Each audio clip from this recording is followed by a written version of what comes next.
Hello, periodic table and electron configuration അഥവാ periodic ടേബിളും electron വിന്യാസവും എന്നുള്ള ചാപ്റ്ററിലെ സബ്ഷെൽ ഇലക്ട്രോൺ കോൺഫിഗറേഷൻ ആണ് നമ്മൾ പറയാൻ പോകുന്നത്. ഇലക്ട്രോൺ വിന്യാസം പഠിച്ചില്ലേ?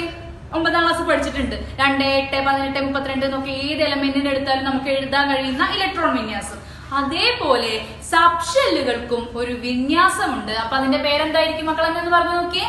ഇലക്ട്രോണിന്റെ വിന്യാസത്തിന് ഇലക്ട്രോൺ വിന്യാസം, സബ്ഷെല്ലുകൾക്ക് സബ്ഷെൽ എന്താണ് സബ്ഷെല്ലിന്റെ വിന്യാസം അല്ലെങ്കിൽ സബ്ഷെല്ലിൽ എങ്ങനെയാണ് പൂർത്തീകരിക്കുക ഇലക്ട്രോൺ.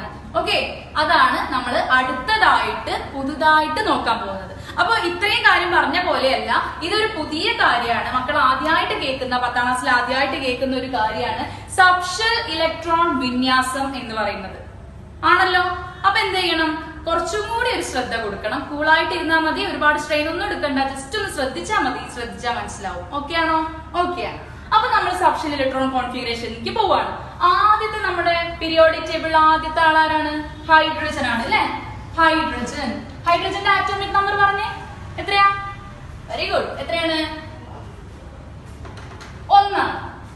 ഹൈഡ്രജന്റെ ഇലക്ട്രോണിക് കോൺഫിഗറേഷൻ നമുക്ക് എഴുതി നോക്കാം. ഫസ്റ്റ് നമ്മൾ പണ്ട് പഠിച്ചത് ഇലക്ട്രോണിക് കോൺഫിഗറേഷൻ അല്ലെങ്കിൽ ഇലക്ട്രോൺ വിന്യാസം. അവിടെ ഒരു ഈസി എന്ന് കൊടുക്കുന്നുണ്ട് കേട്ടോ. ഈസി എന്ന് പറഞ്ഞാൽ സംഭവം ഈസിയാണ്, നല്ല എഴുതിയിരിക്കുന്നത്. ഇലക്ട്രോണിക് കോൺഫിഗറേഷൻ എന്ന് ചുരുക്കി കൊടുത്തതാണ്. ഓക്കെ, ഈ ഇലക്ട്രോണിക് കോൺഫിഗറേഷൻ നമ്മൾ എഴുതാൻ പോകുമ്പോ ഞാൻ എഴുതാൻ പോവാണ് 2, 8 എന്നൊക്കെ എഴുതാൻ പോയാൽ അത്രയ്ക്ക് ഇലക്ട്രോൺ ഇതിലുണ്ടോ? ഹൈഡ്രജനിൽ ഇല്ല. എത്രയേ ഉള്ളൂ? 1 മാത്രമേ ഉള്ളൂ. അപ്പൊ 1 എഴുതിയാൽ മതിയല്ലോ. ഇനി ഞാൻ ചെയ്യാൻ പോണത് ഇതിന്റെ സബ്ഷെൽ ഇലക്ട്രോണിക് കോൺഫിഗറേഷൻ ആണ് എഴുതാൻ പോണത്, അഥവാ സബ്ഷെൽ ഇലക്ട്രോൺ വിന്യാസം. എഴുതിക്കോട്ടെ. ഓക്കെ ആണല്ലോ? ബോർഡിലേക്ക് ഒന്ന് ശ്രദ്ധിക്കുക കേട്ടോ. ഇത് എഴുതുമ്പോ ഒരു രീതിയുണ്ട്, ഇത് വായിക്കാനൊരു രീതിയൊക്കെ ഉണ്ട്. ഇതിൽ എത്ര ഇലക്ട്രോൺസ് മക്കളെ ഉള്ളത്? എത്ര ഇലക്ട്രോണാ ഉള്ളത്? ഒറ്റൊരു ഇലക്ട്രോൺ അല്ലേ ഉള്ളൂ? ആണ്. ഈ ഒറ്റൊരു ഇലക്ട്രോൺ എന്ന് പറയുന്നത് ഏത് ഷെല്ലിലാ കിടക്കുന്നത്? 1ാമത്തെ ഷെല്ലിലല്ലേ? ആകെ ഒരു ഇലക്ട്രോണേ ഉള്ളൂ. അപ്പൊ അത് എത്രാമത്തെ ഷെല്ലിലാ കിടക്കുക? 1ാമത്തെ ഷെല്ലിലാ കിടക്കുക. അപ്പൊ ഞാൻ എഴുതി, ഞാൻ പറയാൻ പോകുന്ന ഇലക്ട്രോൺ 1ാമത്തെ ഷെല്ലിലാണ് കേട്ടോ കിടക്കുന്നത് എന്നുള്ളതിൽ 1 എന്ന് എഴുതി. 1ാമത്തെ ഷെല്ലില് ഏത് സബ്ഷെല്ലില് മാത്രമേ ഉള്ളൂ? നമ്മൾ നേരത്തെ ഇവിടെ എങ്ങനെ എഴുതി പോയിരുന്നു? ഏതായിരുന്നു? എസ് സബ്ഷെല്ല് മാത്രമേ ഉള്ളൂ. അപ്പൊ എനിക്ക് എന്താ എഴുതാൻ മക്കളെ? മക്കളെ പറയട്ടോ, എത്ര എന്ത് എഴുതാം? എസ് സബ്ഷെല്ല്, എസ് എന്ന് എഴുതാം. ശരിയല്ലേ? ഇനിയാണ് നമ്മൾ അതിൽ എത്ര ഇലക്ട്രോൺ ഉണ്ട് നോക്കാൻ പോകുന്നത്. എത്ര ഇലക്ട്രോൺ കാണുന്നുണ്ട് ഇവിടെ? ഒറ്റൊരു ഇലക്ട്രോണേ ഉള്ളൂ അല്ലെ? അപ്പൊ എന്ത് എഴുതാം? ഒരൊറ്റ ഇലക്ട്രോണേ ഉള്ളൂ എന്ന് എഴുതാം. ഈ കാര്യം ഒന്ന് ക്ലിയർ ആയിട്ടുണ്ടെങ്കിൽ നമുക്ക് അടുത്തതിലേക്ക് പോയി കുറച്ചുകൂടി എക്സാമ്പിൾ പറയുമ്പോൾ കൂടുതലായിട്ട് മനസ്സിലാവും. ഇപ്പൊ അധികം ക്ലിയർ ആവാനും ചാൻസ് ഇല്ല. ഒരു 50% ഒക്കെ ആയിട്ടുണ്ടാവുള്ളൂ. ഓക്കെ, അപ്പൊ നമുക്ക് 100% ആക്കട്ടെ. അപ്പൊ ഒന്നുകൂടി ഞാൻ പറയാണ്, ഇത് ആദ്യത്തെ ഷെല്ലായോണ്ട് എന്തെഴുതി? 1 എന്നെഴുതി. ഇത് ഇലക്ട്രോണിന്റെ എണ്ണം എന്നല്ല കേട്ടോ, ഫസ്റ്റ് ഷെല്ല് എന്നുള്ളതിന് 1 എന്ന് കൊടുത്തു എന്നേ ഉള്ളൂ. ഇത് ഏതാണ്? ഫസ്റ്റ് ഷെല്ലിൽ ആകെയുള്ള സബ്ഷെല്ല് ഏതാണ്? എസ് എന്ന് പറയുന്ന സബ്ഷെല്ല് മാത്രമേ ഉള്ളൂ. അതുകൊണ്ട് ആ എസ് കൊടുത്തു. അവിടെ എത്ര ഇലക്ട്രോൺ ഉണ്ട് എന്നാ ചോദിക്കുന്നത്? ആറ്റോമിക നമ്പറിന് ഈക്വൽ ആണ്, അഥവാ തുല്യമാണ്. എന്ത്? ഇലക്ട്രോണിന്റെ എണ്ണം എന്ന് എവിടെ പഠിച്ചിട്ടുണ്ട്? 8ലും 9ലും പഠിച്ചിട്ടുണ്ട് അല്ലേ? ഓക്കെ, അപ്പൊ ഇലക്ട്രോണിന്റെ എണ്ണം എത്ര? ഇവിടെ 1 തന്നെയല്ലേ? അപ്പൊ ഞാൻ 1ാമത്തെ സ്ഥാനത്ത് എസ് എന്ന സബ്ഷെല്ലിൽ ഒരു ഇലക്ട്രോൺ ഉണ്ട് എന്ന് എഴുതി. അപ്പൊ നിങ്ങൾ എന്താ വായിക്കുക? 1s 1 എന്നോ വേണോ വായിക്കുക? അല്ല, എന്താ വായിക്കേണ്ടത്? ഏത് വായിക്കുമ്പോ എപ്പോഴും എന്തെന്നെ വായിക്കണം? 1s 1 എന്ത് വായിക്കണം? അല്ലാതെ എന്താ 1s മോളിൽ 1 അങ്ങനെയൊന്നും വായിക്കരുത്. എന്ത് വായിക്കണം? 1s 1. ഓക്കെ ആണോ? ഓക്കെ ആണ്. ഇവിടെ 1 ഇവിടെ 1 ആയതുകൊണ്ട് കൺഫ്യൂഷനാ. ഇതിപ്പോ 1 ആയതുകൊണ്ടല്ലേ ഇങ്ങനെ വായിക്കാൻ പറ്റുക. അപ്പൊ 2 ഒക്കെ ആണെങ്കിൽ എന്താന്നുള്ളത് നോക്കാം. നെക്സ്റ്റ് എക്സാമ്പിൾ നോക്കാം. നെക്സ്റ്റ് ആരാ മക്കളെ? ഹീലിയം ആണ് നെക്സ്റ്റ്. ആരാണ്? ഹീലിയം. ഹീലിയത്തിന്റെ ആറ്റോമിക് നമ്പർ പറഞ്ഞോ? എത്രയാ? 2 ആണ് ഹീലിയത്തിന്റെ ആറ്റോമിക് നമ്പർ എന്ന് പറയുന്നത്. ഹീലിയത്തിന്റെ സാധാ ഇലക്ട്രോൺ വിന്യാസം അഥവാ ഇലക്ട്രോണിക് കോൺഫിഗറേഷൻ എന്ന് പറഞ്ഞു കഴിഞ്ഞാല് സബ്ഷെൽ ഇലക്ട്രോണിക് കോൺഫിഗറേഷൻ ആണെങ്കിൽ അതന്നെ എടുത്ത് ചോദിക്കും. ഇപ്പൊ ഇവിടെ എന്തേ വേണ്ടു? ഇലക്ട്രോണിക് കോൺഫിഗറേഷൻ മാത്രമേ ചോദിച്ചിട്ടുള്ളൂ, അഥവാ ഇലക്ട്രോൺ വിന്യാസം മാത്രമേ ചോദിച്ചിട്ടുള്ളൂ. അപ്പൊ എഴുതിക്കോളൂ 2. മാക്സിമം എത്ര ഇലക്ട്രോൺ ഉള്ള ഫസ്റ്റ് ഷെല്ലിൽ? 2. ഇനി ഇലക്ട്രോൺസ് ഉണ്ടോ ഇതില്? ഇല്ല, ആകെ 2 ഉള്ളൂ. അതെവിടെ വന്നു? ഫസ്റ്റ് ഷെല്ലില് വന്നു. 2ാമത്തെ എഴുതാനില്ല. ഇനി ഞാൻ അതിന്റെ സബ്ഷെൽ ഇലക്ട്രോണിക് കോൺഫിഗറേഷൻ അഥവാ സബ്ഷെൽ ഇലക്ട്രോൺ വിന്യാസം എഴുതാൻ പോവുകയാണ്. ഓക്കെ, ഇത് എഴുതുന്ന സമയത്ത് ഫസ്റ്റ് ഷെല്ലിൽ ഉൾക്കൊള്ളിക്കാവുന്ന ഇലക്ട്രോണിന്റെ എണ്ണം മാത്രമല്ലേ ഇവിടെ ഉള്ളൂ? അതെ. അപ്പൊ എന്ത് എഴുതാം? ആദ്യത്തെ ഷെല്ല്, ഒരൊറ്റ ഷെല്ല് മാത്രമേ കാണാനുള്ളൂ. അത് എവിടെയെന്നറിയാം? ഫസ്റ്റ് ഷെല്ലാവുമ്പോ എസ്സിലാണെന്ന് അറിയാം. നമ്മൾ നേരത്തെ പറഞ്ഞു അല്ലേ? അപ്പൊ നമ്മൾ എന്ത് എഴുതുക? എസ് എന്ന് എഴുതുക. ഇതുവരെ എന്തെങ്കിലും സംശയം ഉണ്ടോ? ഓക്കെ ആണല്ലോ? നോക്കാം. ഇതില് മാക്സിമം എത്ര ഇലക്ട്രോൺ ഉണ്ട് മക്കളെ? 2 ഇലക്ട്രോൺ ആണ് ഇതിലുള്ളത്, ആണല്ലോ. ആ 2 ഇലക്ട്രോൺ ഞാൻ എവിടെ എഴുതുക? ഈ താഴത്താണ് എഴുതിയിട്ടുണ്ട്? അല്ല, എവിടെ എഴുതണ്ടേ? മുകളിലാണ് എഴുതേണ്ടത്. അപ്പൊ എഴുതാം. നീ ഇതൊന്ന് വായിച്ചേ. 1s 2 എന്നാണോ വായിക്കുക? അല്ല, എന്താ വായിക്കുക? 1s2 1s2 1s2 എന്ന് വായിക്കണം. എന്ന് വായിക്കുന്ന സമയത്ത് ഒന്ന് മുകളിലല്ലേ മിസ്സേ കിടക്കണം. അതുകൊണ്ട് എങ്ങനെയാ നമുക്ക് അങ്ങനെ വായിക്കാൻ പറ്റുക എന്നുള്ളൊരു കൺഫ്യൂഷൻ ഒന്നും വേണ്ട. ഇത് വായിക്കുന്ന രീതി എന്ന് പറയുന്നത് 1s2 ആണ്. ഇപ്പൊ ഒരൊറ്റ ഷെല്ലുള്ള കാര്യം നമ്മൾ ഇതുവരെ പറഞ്ഞുള്ളൂ. അതുകൊണ്ട് ഇവിടെയും 1 തന്നെയാണ് വന്നത്, ഇവിടെയും 1 തന്നെയാണ് വന്നത്. അതുകൊണ്ട് എന്താണ്, ഒരു സംശയം ഉണ്ടാവാൻ ചാൻസ് ഉണ്ട്. അപ്പൊ 2 ഷെല്ല് വന്നാലോ? ആ സംശയം തീർക്കാൻ നമുക്ക് അടുത്തൊരു എക്സാമ്പിൾ നോക്കാം. അപ്പോ 2 ഷെല്ലുള്ളതിൽ എങ്ങനെയാവും എന്നുള്ളതാണ് നമ്മൾ അടുത്ത് നോക്കാൻ പോകുന്നത്. Okay, example lithium. ലിഥിയത്തിന്റെ ആറ്റോമിക് നമ്പർ എന്ന് പറയുന്നത് 3 ആണെന്ന് നമുക്ക് അറിയുന്ന കാര്യമാണല്ലോ. ആണ്. ഓക്കെ, അപ്പൊ നമ്മൾ എന്താ എഴുതാണ്? അതിന്റെ ഇലക്ട്രോൺ വിന്യാസം അഥവാ ഇലക്ട്രോണിക് കോൺഫിഗറേഷൻ എഴുതാൻ വേണ്ടി പോവാണ്. എന്ന് പറഞ്ഞോ? ടീച്ചർ കൂടെ പറഞ്ഞോ? 2, 1 2 1 എന്നാണ് എന്ത്? ഇലക്ട്രോൺ വിന്യാസം. ക്ലാസ് പഠിച്ച കാര്യമാണ്, ക്ലിയർ ആണ്. പുതിയ കാര്യം നമുക്ക് എഴുതാൻ പോവാണ്. ഇലക്ട്രോൺ സബ്ഷെൽ ഇലക്ട്രോൺ കോൺഫിഗറേഷൻ അഥവാ സബ്ഷെൽ ഇലക്ട്രോൺ വിന്യാസം. എന്താണ് ഇവിടെ എഴുതി 2 എന്നുള്ളത്? അത് ഏത് ഷെല്ലിലാണ് കിടക്കുന്നത്? മനസ്സിലായോ? ചോദിച്ചത് മനസ്സിലായോ? ഈ 2 എന്ന് പറയുന്ന ഇലക്ട്രോണ് ഫസ്റ്റ് ഷെല്ലിലാണോ സെക്കൻഡ് ഷെല്ലിലാണോ എന്ന്? ഫസ്റ്റ് ഷെല്ലിലല്ലേ കിടക്കുന്നത്, ആദ്യം കിടക്കുന്നത്.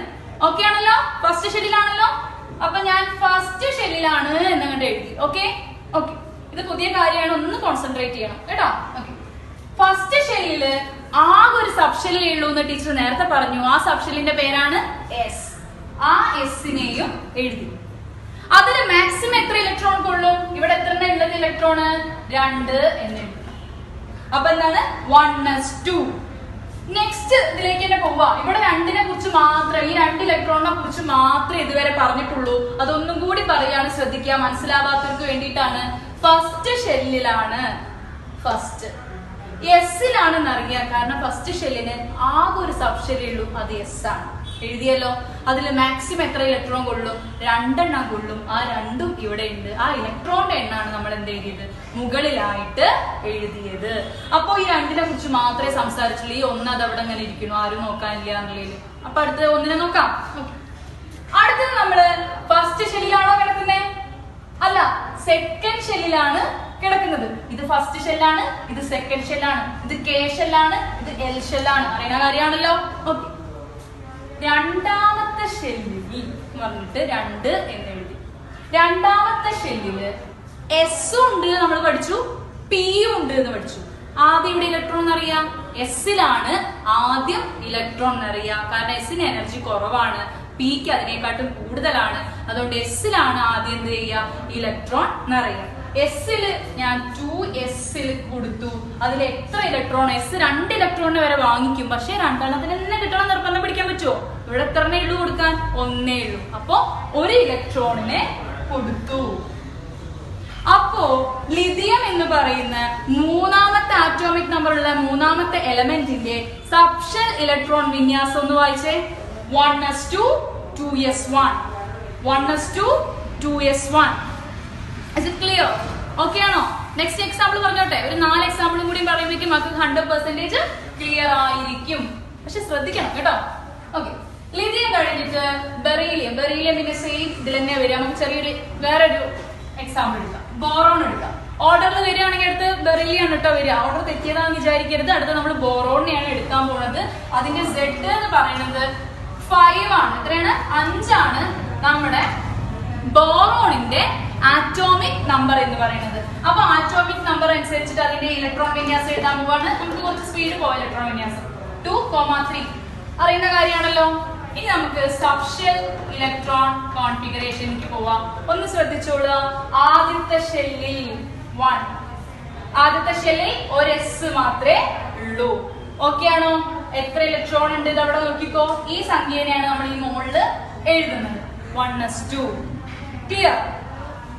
രണ്ടാമത്തെ ഷെല്ലിൽ ഫസ്റ്റ് വരുന്ന ഷെല്ല് ഊർജം കുറവായ എസ് ആണ്. എസ് എന്ത് പറഞ്ഞാലും ആര് പറഞ്ഞാലും എത്ര കൊള്ളിക്കുള്ളൂ? മാക്സിമം 2 പറ്റുള്ളൂ. ഒന്നും കൂടി പിടിച്ചോന്ന് പറഞ്ഞ എന്ത് ചെയ്യാ? കേൾക്കൂല എസ്. ഓക്കെ ആണല്ലോ? 2s2 എഴുതി. അപ്പോ രണ്ട് കാര്യം ഓക്കെ. ആദ്യത്തെ ആളെന്താണ്? ഓക്കെ 1s2 2 കൊടുത്തിട്ട് ഈ 2 ഇങ്ങനെ ഇവിടെ കിടന്ന് കളിക്കുന്നുണ്ട്. അത് ഓക്കെയാണ്. ഈ 3 എന്നുള്ള ഇലക്ട്രോണിന്ന് 2 ഇലക്ട്രോണിന് എസ് വാങ്ങി, 3 2 ഇലക്ട്രോണിന് എസ് വാങ്ങി കഴിഞ്ഞാൽ ബാക്കി എത്ര ഇലക്ട്രോൺ ഉണ്ടായിരിക്കും? 1 ഇലക്ട്രോണും കൂടി ഉണ്ടാവും. ആ ഇലക്ട്രോൺ എങ്ങോട്ടാ പോവാ? രണ്ടാമത്തെ ഷെല്ലില് 2 സബ് ഷെല്ലുണ്ട്. നമ്മൾ ഓൾറെഡി പഠിച്ചു കഴിഞ്ഞു. ഒന്ന് എസും മറ്റേതൊന്ന് പിയും. ക്ലിയർ ആണോ? ആ എസിനെ മാം ഇപ്പൊ ഇവിടെ എഴുതിയില്ലേ? അതുപോലെ രണ്ടാമത്തെ ഷെല്ലിലുള്ള പീനെ കൂടി 2p എന്ന് പറഞ്ഞിട്ട് എഴുതി. അതില് കൊള്ളിക്കാൻ പിയില് 6 വരെ കൊള്ളും എന്ന് നമ്മൾ പഠിച്ചു കഴിഞ്ഞു. നേരത്തെ പഠിച്ചു. എസില് 2, പിയില് 6, ഡിയില് 10, എഫില് 14 എന്നൊക്കെ നമ്മൾ ഓൾറെഡി പഠിച്ച കാര്യല്ലേ? അപ്പൊ പിയില് 6 വരെ കൊള്ളും. പക്ഷെ ഇവിടെ ഈ 3ൽ നിന്ന് 2 ഇയാൾക്ക് കൊടുത്തു. ബാക്കി എത്രയേ ഉള്ളൂ? 1 കൂടിയേ ഉള്ളൂ. ഇനി കൂട്ടാൻ പറ്റുമോ? ഇനി നമുക്ക് ഇങ്ങനെയൊക്കെ വലിച്ചു വാരി എഴുതി വെച്ചിട്ട് നമുക്ക് വല്ലതും മനസ്സിലാവുന്നുണ്ട് അല്ലെങ്കിൽ ഇത് ശരിയാണോ നോക്കാൻ വേണ്ടിട്ട് ഒരു ട്രിക്ക് ഉണ്ട്. മക്കളെ ഒന്ന് നോക്കുക. ഇതിന്റെ ട്രിക്ക് ഒന്ന് പറഞ്ഞു തരാം. 1s 2s 2p എന്ന് കണ്ടോ? ഇവരെ അങ്ങ് മറന്നിരിക്കാം. ഈ മുകളിൽ എഴുതിയവരെ ഒന്ന് ആഡ് ചെയ്ത് നോക്കുക കേട്ടോ. നമുക്ക് 2 + 2 4 + 1 5. അതന്നെയല്ലേ ഇതിന്റെ ആറ്റോമിക് നമ്പർ അല്ലേ? എഴുതി കഴിഞ്ഞിട്ട് ശരിയാണോ ചെക്ക് ചെയ്യാൻ വേണ്ടിയിട്ടുള്ള മാർഗമാണ് ടീച്ചർ പറയുന്നത്. ക്ലിയർ ആണോ? ഓക്കെ. ഇനി മക്കളത് നോക്കിയേ. ഈ 1s-ന് 2s-നെ ഒന്നും മൈൻഡ് ചെയ്യേണ്ട. അതിന് മുകളിൽ എഴുതിയ 2 + 1 എത്രയാ? 3 ആണ്. അതല്ലേ ഇതിന്റെ ആറ്റോമിക് നമ്പർ. അപ്പൊ തെറ്റിപ്പോയോ എന്ന് നോക്കാം. ഇവിടെ നോക്കിയാ പോരെ. ക്ലിയർ ആണോ? അപ്പൊ ഈ ബോറോണിനെ ഒന്നുകൂടി നോക്കിക്കോളൂ. ബോറോണിന്റെ ഇലക്ട്രോൺ കോൺഫിഗറേഷൻ എന്ന് പറഞ്ഞു കഴിഞ്ഞാൽ 2,3 2 3 എന്നാണ് നമ്മൾ എഴുതിയത്. അതിന്റെ സബ്ഷെൽ ഇലക്ട്രോൺ കോൺഫിഗറേഷൻ ആണ് പറയുന്നത്, അഥവാ സബ്ഷെൽ ഇലക്ട്രോൺ വിന്യാസം. ഇനി ഒന്നിലേക്ക് നോക്കുക. ഫസ്റ്റ് ഷെല്ലില് എസ് മാത്രമേ ഉള്ളൂ. മാക്സിമം 2 ഇലക്ട്രോൺ പോകും. ഇയാള് ഹാപ്പി, ഇയാളെ കാര്യം തീരുമാനമായി. നെക്സ്റ്റ് രണ്ടാമത്തെ ഷെല്ലില് എസ് ഉണ്ട്. ആ എസ് ആകെ 2 എണ്ണത്തിനെ വാങ്ങിക്കുള്ളൂ. ഇതിന്ന് 2 എണ്ണത്തിന് അങ്ങ് ഇവര് വാങ്ങിച്ചു പോയി. ബാക്കി 3ൽ എത്രണ്ണം കൂടി ഉണ്ട്? ഒരാളും കൂടി ഉണ്ട്. അപ്പൊ ഒരാൾ പറയും ഇനിയും കൂടി ആരെയും കൊണ്ടുപോകുക പറഞ്ഞിട്ട് ഞാൻ നിൽക്കുന്ന സമയത്താണ് പറയുന്നത് ആര് വന്നു? പി എന്ന് പറയണേ മറ്റൊരു സബ് ഷെല്ല് കൂടി വന്നു.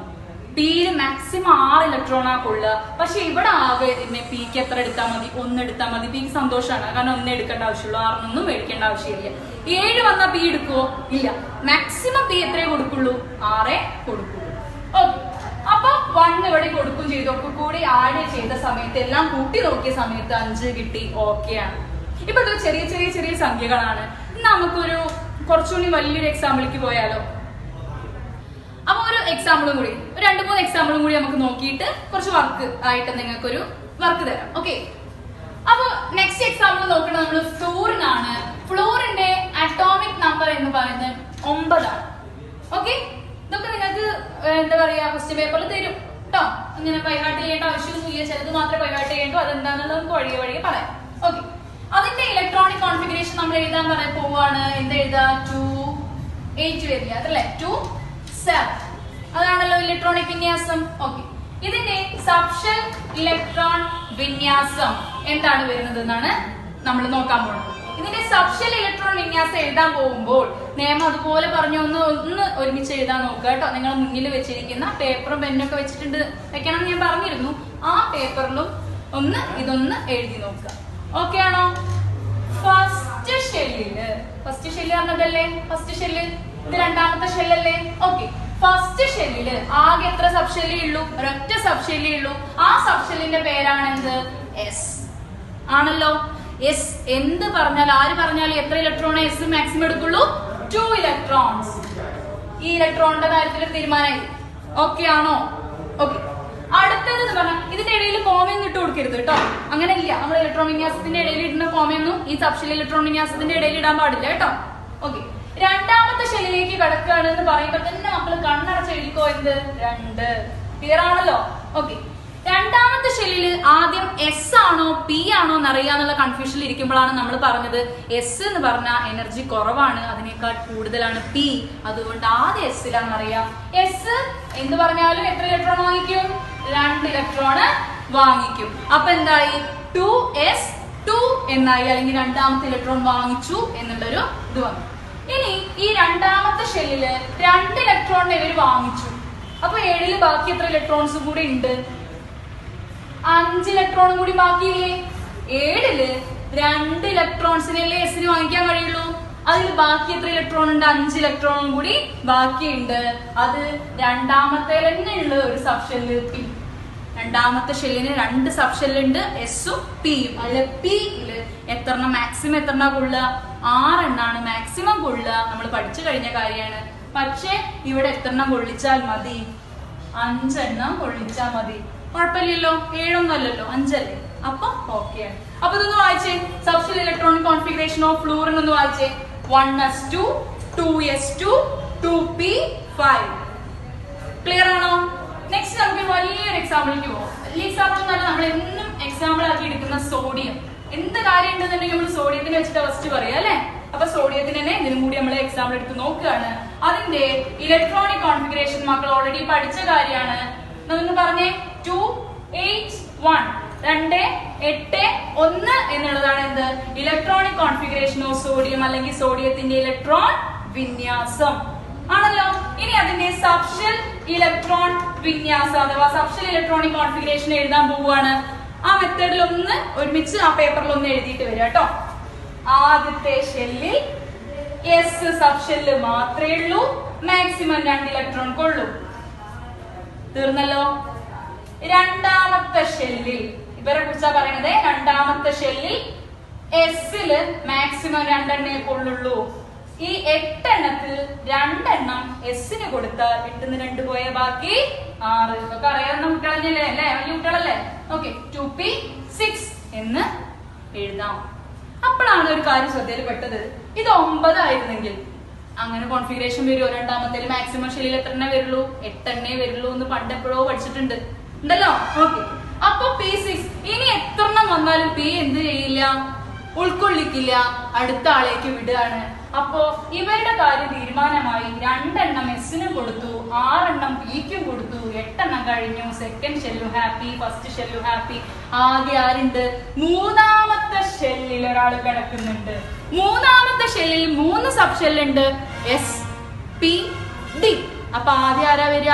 എനർജി കുറഞ്ഞ എസ് ആണ് ആദ്യം വരിക. 3s എന്ന് വന്നു. അതിൽ മാക്സിമം എത്ര ഇലക്ട്രോൺ കൊള്ളും മക്കളെ? 2 ഇലക്ട്രോൺ വരെ കൊള്ളും. പക്ഷെ ഇവിടെ എത്ര ഇലക്ട്രോണേ ഉള്ളൂ? 2 എണ്ണം വേണം എന്ന് പറഞ്ഞിട്ട് നിർബന്ധിക്കാൻ പറ്റുമോ? ഇല്ല. ഇവിടെ ആകെ എത്ര ഇലക്ട്രോണേ ഉള്ളൂ? 1 ഇലക്ട്രോണേ ഉള്ളൂ. അപ്പൊ അവര് ഇതങ്ങ് വാങ്ങിക്കും. ഇനി സംശയം, ഇനിയിപ്പോ എഴുതിയത് തെറ്റിയിട്ടുണ്ടാവും. എക്സാമ്പിളിലൊക്കെ ഇരിക്കുമ്പോ അങ്ങനെ കുറെ വാരി വലിച്ച് എഴുതി കഴിഞ്ഞ് ഇതിപ്പോ തെറ്റാണോ എന്നൊരു സംശയം മക്കളും വരും. അപ്പൊ മക്കൾ എന്ത് ചെയ്യാ? ഇത് മൊത്തം അങ്ങോട്ട് മറന്നു വെക്കാം. ഈ മോളിൽ കിടക്കുന്നവരെ മാത്രം ഒന്ന് ആഡ് ചെയ്തേ. 2 2 4 4 6 10 10 1 11. കിട്ടിയില്ലേ ക്വസ്റ്റ്യൻ തന്നത്? ഇത് ആൻസർ ക്വസ്റ്റ്യൻ പേപ്പറിൽ ഉണ്ടാവും 11. ഇതിങ്ങനെ എഴുതിയിട്ട് ഇത് മൊത്തം കൂട്ടിയിട്ട് ശരിയാണോ നോക്കും ചെയ്യാം. സിമ്പിൾ അല്ലേ കാര്യം? സിമ്പിൾ ആണ്. ഇനി നെക്സ്റ്റ് എക്സാമ്പിളും കാര്യങ്ങളൊക്കെ നമുക്ക് അടുത്ത ക്ലാസ്സിൽ പറയാം. അതിന് മുന്നേ ഒരു ചെറിയൊരു കാര്യം കൂടി പറയാം. നമ്മൾ ഷെല്ലുകളുടെ എണ്ണം കണ്ടുപിടിക്കാൻ വേണ്ടിയിട്ട് 2n² എന്നുള്ളൊരു ഇക്വേഷൻ യൂസ് ചെയ്തല്ലോ. അപ്പോ എസിൽ എത്രയുണ്ട്, പിയിൽ എത്രയുണ്ട്, ഡിയിൽ എത്രയുണ്ട്, എഫിൽ എത്രയുണ്ട് പഠിച്ചപ്പോ നമ്മൾ പറഞ്ഞു 2 6 10 14 ആണെന്ന് പറഞ്ഞു. അപ്പൊ ഇതിന്റെ എങ്ങനെയാണ് ഒരു കണക്കെന്ന് വെച്ച് കഴിഞ്ഞാൽ ഇതൊരു പ്രത്യേക ഇക്വേഷൻ ഇല്ലാത്തതുകൊണ്ട് നിങ്ങൾ ബൈഹാർട്ട് പഠിക്കരുത്. എസിൽ കൊള്ളുന്ന 2 ആണ്. അതിനോട് കൂടി ഒരു 4 ആഡ് ചെയ്ത് നോക്കിയപ്പോ എത്ര കിട്ടി? 6 കിട്ടി. അതാണ് എന്ത്? പിയിൽ കൊള്ളുന്നത്. ആ 6നോട് ഒരു 4 കൂടി മക്കളൊന്ന് ആഡ് ചെയ്ത് നോക്കിയ 10 ആണ്. അതാണ് ഡിയിൽ കൊള്ളുന്നത്. അത് ആ 10നോട് ഒരു 4 കൂടി ആഡ് ചെയ്ത് നോക്കി 14 ആണ്. അതാണ് എഫിൽ കൊള്ളുന്നത്. അതുകൊണ്ട് ഒന്നും തന്നെ ബൈഹാർട്ട് പഠിക്കരുത്. ഇങ്ങനെ മനസ്സിലാക്കി ഓരോ ട്രിക്ക് വെച്ചിട്ട് വേണം മക്കൾ മുന്നോട്ട് പോവാൻ. അപ്പോ നമ്മൾ ഇന്ന് ക്ലാസ് ഒന്ന് വൈൻഡപ്പ് ചെയ്യാണ്. ഇനി നെക്സ്റ്റ് പാർട്ടിൽ നമുക്ക് കൂടുതൽ കാര്യങ്ങൾ ഇതിനെ കുറിച്ച് പറയാം. ഇപ്പൊ ഒന്ന് കൺക്ലൂഡ് ചെയ്യാണ്. ഫസ്റ്റ് നമ്മള് പീരിയോഡിക് ടേബിൾ പറഞ്ഞു, അതിലെ എലമെന്റ്സിനെ കുറിച്ച് പറഞ്ഞു, ആ എലമെന്റ്സ് ഒക്കെ പറഞ്ഞു ഇലക്ട്രോണിക് കോൺഫിഗറേഷനിലേക്ക് വന്നു, ആറ്റത്തിനെ കുറിച്ച് പറഞ്ഞു, അതിന്റെ ന്യൂക്ലിയസിനെയും പ്രോട്ടോൺ, ന്യൂട്രോൺ, ഇലക്ട്രോൺ എല്ലാം പറഞ്ഞു. ഇതൊക്കെ ഒന്ന് ഓർമ്മിപ്പിക്കുകയാണ്. ആ ഇലക്ട്രോണിക് കോൺഫിഗറേഷന്റെ ഉള്ളിൽ സബ്ഷെൽ ഇലക്ട്രോണിക് കോൺഫിഗറേഷൻ ഉണ്ട് പറഞ്ഞ് സബ്ഷെൽ ഇലക്ട്രോണിക് കോൺഫിഗറേഷനിലേക്ക് വന്നു. സബ്ഷെൽ എന്ന് പറയുന്നത് SPDF ആണെന്നും എസിൽ മാക്സിമം 2 ഇലക്ട്രോൺ, പിയിൽ മാക്സിമം 6 ഇലക്ട്രോൺ, ഡിയിൽ മാക്സിമം 10 ഇലക്ട്രോൺ, എഫിൽ മാക്സിമം 14 ഇലക്ട്രോൺ. ഇത്രയും കാര്യങ്ങളും പിന്നെ ഇതുപോലെയുള്ള സബ്ഷെൽ ഇലക്ട്രോൺ വിന്യാസം എഴുതാനാണ് നമ്മൾ പഠിച്ചത്. കൂടുതൽ ഉദാഹരണങ്ങളും കൂടുതലായിട്ടുള്ള ഈ പാർട്ടിലേക്ക് നമുക്ക് അടുത്ത ഭാഗത്തിലേക്ക് പോവാം. ഓക്കെ, അപ്പൊ എന്തെങ്കിലും സംശയമോ കാര്യങ്ങളോ ഉണ്ടെങ്കിൽ കമന്റ് ബോക്സിൽ ഇടുക, നമ്മൾ റിപ്ലൈ തരുന്നതായിരിക്കും. അപ്പൊ ഇത്രയും പറഞ്ഞിട്ട് ഇന്നത്തെ ക്ലാസ് നമ്മൾ വൈൻഡപ്പ് ചെയ്യാണ്. എല്ലാ മക്കൾക്കും താങ്ക് യു. എല്ലാവരും വർക്ക് ചെയ്യണം, കൂളായിട്ട് ഇരുന്നിട്ട് ക്ലാസ് ശ്രദ്ധിക്കണം. ഓക്കെ അല്ലേ? Thank you. അപ്പോ ഇതിന്റെ കൂടുതൽ ഉദാഹരണങ്ങൾ നമ്മുടെ ടെക്സ്റ്റിൽ ഒരു ബോക്സിലാക്കിയിട്ട് കൊടുത്തിട്ടുണ്ട്. പട്ടിക 1.6 പേജ് നമ്പർ 12 പട്ടിക 1.6 മാർക്കെടുത്ത്. പേജ് നമ്പർ 12 ആണ്. പട്ടിക എത്രയാണ്? 1.6. 1.6 എന്തുണ്ട്? ഇതിനൊരു ബോക്സ് കൊടുത്തിട്ടുണ്ട്. അതിന് ഫ്ലൂറിന്റെയും നൈട്രജന്റെയും സോഡിയം, അലുമിനിയം തുടങ്ങിയവരൊക്കെ എഴുതിയിട്ടുണ്ട്. അതിന്റെയൊക്കെ സബ്ഷെൽ ഇലക്ട്രോണിക് കോൺഫിഗറേഷൻ ടീച്ചർ ഇപ്പൊ പറഞ്ഞു തന്ന രീതിയിൽ മക്കൾ എഴുതി നോക്കുക. എന്നിട്ട് ശരിയാണോ എന്ന് മുകളിലേത്തേത് നോക്കിയിട്ട് ആഡ് ചെയ്തിട്ട് കണ്ടുപിടിക്കുക. ഓക്കെ ആണല്ലോ?